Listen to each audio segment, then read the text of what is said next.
boiter. Auriez-vous pris un mot avec nous dans cette embuscade?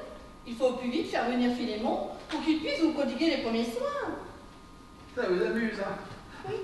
Mais non, mamie, je ne boite pas, je rouille, voilà.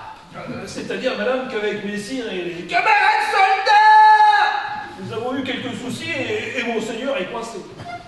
Je rouille, vous dis, je n'arrive pas à sortir de cette boîte-là. Oh, ce n'est donc cela? Ce n'est pas d'un guérisseur ou autre apothicaire dont vous avez besoin, mais d'un dérouilleur. Ah ça, pour avoir dérouillé. Oh ça oui, on en a dérouillé. Bon, j'avoue ne pas tout comprendre. Mais bon, du moment que tout fonctionne autrement, car il ne manquerait plus qu'après avoir ouvert la boîte, vous ne soyez plus bon à consommer. Très drôle, ça. Je vous dis que compte tenu que les assaillants étaient supérieurs en nombre, bon, pour éviter la débandade et le déshonneur, nous nous sommes échappés par le ruisseau, qui à cette saison est assez haut, ce qui a provoqué la rouille de mes articulations. Voilà. Bon, allez me chercher Philémon, parce que moi j'en ai plein le haut, plein le haut.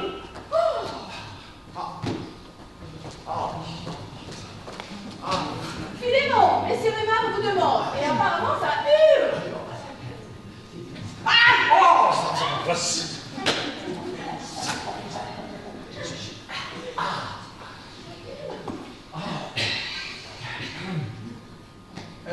Dites donc, je vous ai pas vu dans l'embuscade, là.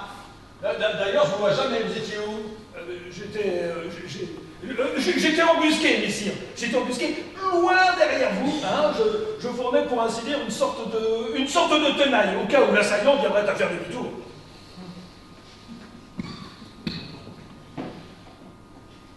Loin derrière moi. Une tenaille. Vous étiez combien? Eh ben, j'étais seul. J'étais seul, mais je conservais ainsi l'effet de surprise, monseigneur.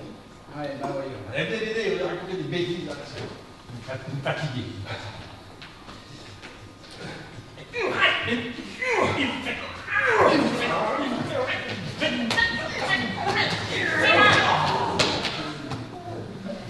Ah!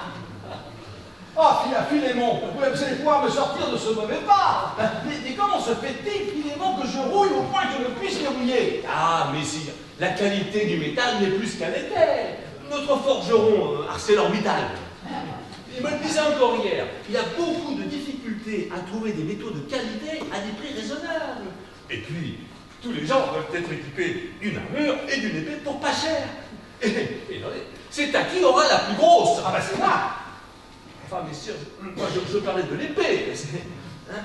Ben moi aussi, Philémon. Ah oui, bien sûr, mais c'est bien sûr. Mon Dieu, ouais, ça fait la tête, moi. Oui, bah, si c'est que la tête, ça va encore. Enfin bref, mais la qualité est de moins en moins bonne, c'est certain. Vous êtes en train de dire que nos armures ne sont pas sûres, c'est ça mais ça change tout, ça, alors.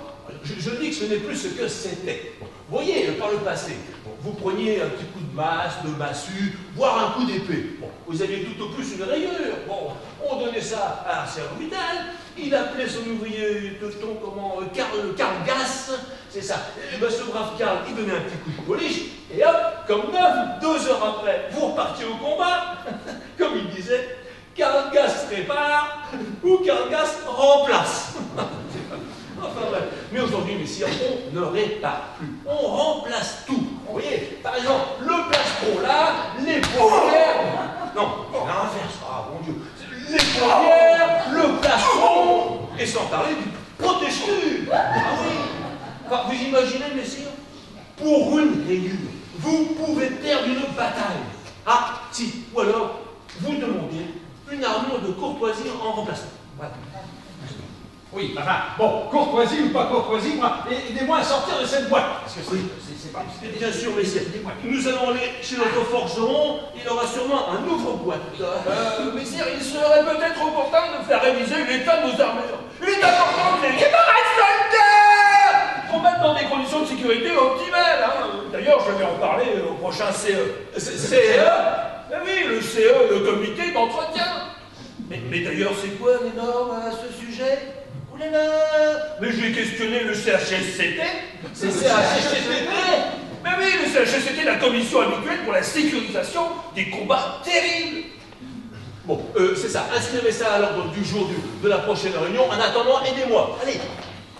Parce que vous comprenez qu'avec les camarades soldats, on a un ça de haute lutte alors.